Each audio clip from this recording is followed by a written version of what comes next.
So welcome back guys to another horror story time video. आज की हमारी story Mumbai की होने वाली है। रामपाल रामपाल एक ऑटो ड्राइवर था एंड वो काफ़ी ज़्यादा ईमानदार और सच्चा ऑटो ड्राइवर था। वो काफ़ी लोगों की हेल्प भी करता था अपनी साइड से जितना उससे हो सकता था।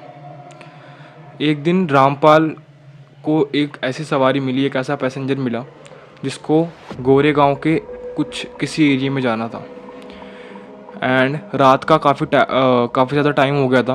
तो रामपाल उसे गोरेगांव वाले एरिया में जहाँ उस कस्टमर या जहाँ उस पैसेंजर को जाना था वहाँ पर उसे छोड़ के आता है। एंड आते टाइम काफ़ी ज़्यादा रात हो जाती है, लगभग 11:30 या 12 बज जाते हैं। एंड रास्ते में आते हुए एक जगह पड़ती है जिसका नाम था एरे कॉलोनी। मुंबई के लोगों को इस जगह के बारे में पता होगा एंड यह जगह काफ़ी ज़्यादा पैरानॉर्मल यानी काफ़ी ज़्यादा भूतिया मानी जाती है। इस जगह पे खाली एक road and side, right side left side दोनों साइड एक जंगल है। एंड लोग कहते हैं कि रात में इस जंगल में जाना बहुत ज़्यादा ख़तरनाक होता है। रामपाल को अच्छी तरीके से ये चीज़ पता नहीं थी, उसने खाली सुना था एंड वो ज़्यादा भूतों में बिलीव नहीं करता था। तो रामपाल रात को आते वक्त उस जगह से ही आ रहा था, एरे कॉलोनी से ही आ रहा था। उस रोड पे आते ही जब वो अपनी ऑटो चला रहा था, अचानक से उसकी हेडलाइट बंद होती है एंड अचानक से उसकी ऑटो की हेडलाइट जल जाती है। एंड जैसे ही वो हेडलाइट जलती है उसके सामने एक बूढ़ी सी औरत खड़ी हो जाती है और वो तुरंत ही ब्रेक मार देता है। रामपाल इतना अच्छा आदमी था कि इस सिचुएशन में भी वो ऑटो से उतरा और उसे लगा कि उसकी गलती है और उसकी जान जा सकती थी सामने वाली बुढ़िया की। तो वो उतर के उसे सॉरी बोलने के लिए जाता है, पर जैसे ही वो ऑटो से उतरता है एंड सामने देखता है तो सामने वो कोई खड़ा ही नहीं था। एंड उसको लगता है कि शायद ये उसका वहम होगा या फिर शायद उसको कोई भ्रम हुआ होगा, क्योंकि रात काफ़ी ज़्यादा हो गई थी एंड उसने काफ़ी ज़्यादा चीज़ें सुनी है इस जगह के बारे में। तो वो जैसे ही ऑटो में दोबारा बैठता है वापस चलने के लिए, वैसे ही उसके लेफ़्ट साइड में वो अपने लेफ़्ट साइड में देखता है एंड वो बूढ़ी औरत उसको वहाँ पे खड़ी हुई दिखती है। रामपाल काफ़ी ज़्यादा अचानक से डर जाता है, घबरा जाता है कि यहाँ कैसे आई। एंड वो बूढ़ी औरत उसे एकदम अजीब सी आवाज़ में कहती है कि बेटा, क्या मुझे थोड़ा आगे तक छोड़ दोगे। रामपाल काफ़ी ज़्यादा अच्छा इंसान था, तो वो उनको बोलता है कि जी माँ जी बैठिए, मैं छोड़ दूँगा।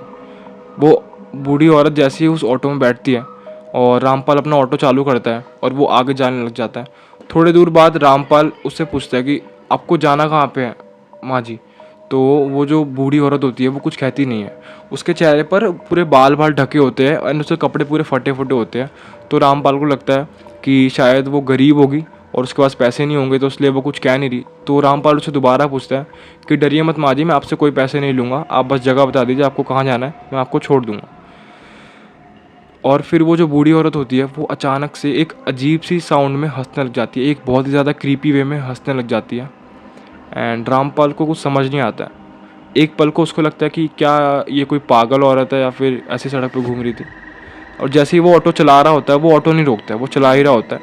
वो अपने सामने फ्रंट मिरर जो होता है जिसके पीछे साइड दिखता है जिससे, वो उसमें देखता है एंड उस ऑटो की हवा, उस ऑटो चलने की वजह से हवा आती है एंड उस बूढ़ी औरत के बाल आगे पीछे हो जाते हैं। एंड जैसे ही वो उसका चेहरा देखता है तो वो काफ़ी ज़्यादा घबरा जाता है, क्योंकि उसका चेहरा बहुत ही ज़्यादा डरावना सा था। लाइक उसका चेहरा पूरा गला हुआ था और उसके चेहरे पे बहुत सारे कट्स पड़े हुए थे। उसके दांत बहुत ज़्यादा अजीब से थे और उसकी आंखों के नीचे इतने गड्ढे हो रखे थे कि ऐसा लगता था कि वो कितने सालों से नहीं सोई है। एंड उसकी जो स्माइल थी, वो जो हंस रही थी, स्माइल कर रही थी, उसमें ऐसे लग रहा था कि कई सारे राज छिपे हुए हैं। रामपाल एक पल को तो काफ़ी ज़्यादा डर जाता है, उसे समझ नहीं आ रहा होता कि वो क्या कर रहा है। वो अपना ऑटो तुरंत रोकता है और उनको बोलता है कि मैं पीछे कुछ ठीक करके आया, ऑटो में कुछ खराबी आ गई है। वो जाता है एंड ऑटो ठीक करने का नाटक करता है। उतनी देर में वो सोचता है कि वो करे क्या आखिर। उसे काफ़ी ज़्यादा डर भी लग रहा होता है बट उसे कुछ समझ नहीं आता है। तो फिर वो ये तय करता है कि चलो कोई बात नहीं, मैं छोड़ देता हूँ और फटाफट इस जगह से निकलता हूँ। एंड जैसे ही वो वापस ऑटो में बैठता है तो वो देखता है कि उस ऑटो में वो जो बूढ़ी औरत बैठी थी वो वहाँ पे थी ही नहीं। एंड जब वो ऑटो अपना वापस चलाने लग जाता है आगे की तरफ, वो वहाँ पे रुकता नहीं क्योंकि वो वैसे ही बहुत ज़्यादा डर गया था।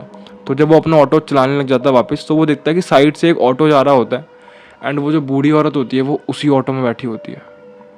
रामपाल को कुछ भी समझ में नहीं आता है, लेकिन वो वहाँ पे उस टाइम सोचने की भी कोशिश नहीं करता है। वो सोचता है कि मैं फटाफट सिर्फ अपने घर चले जाऊँ, एंड वो सही सलामत अपने घर पहुँच जाता है। कल सुबह अगले दिन वो एक जगह पे चाय पीने गया हुआ था, एंड वहाँ पे न्यूज़पेपर आया, एंड उसने न्यूज़पेपर देखा।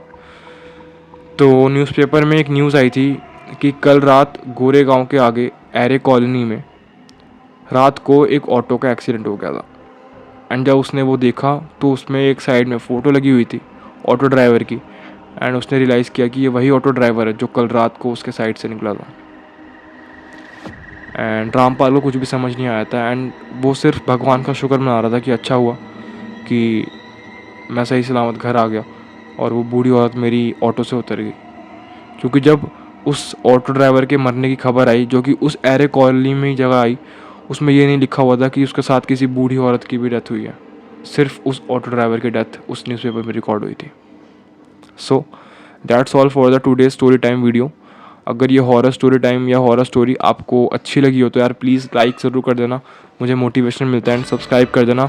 80% लोग वीडियोस देखते हैं बट सब्सक्राइब नहीं करते, तो प्लीज़ प्लीज़ प्लीज़ सब्सक्राइब कर दो। एंड मिलते हैं किसी नेक्स्ट वीडियो में, तब तक के लिए बाय।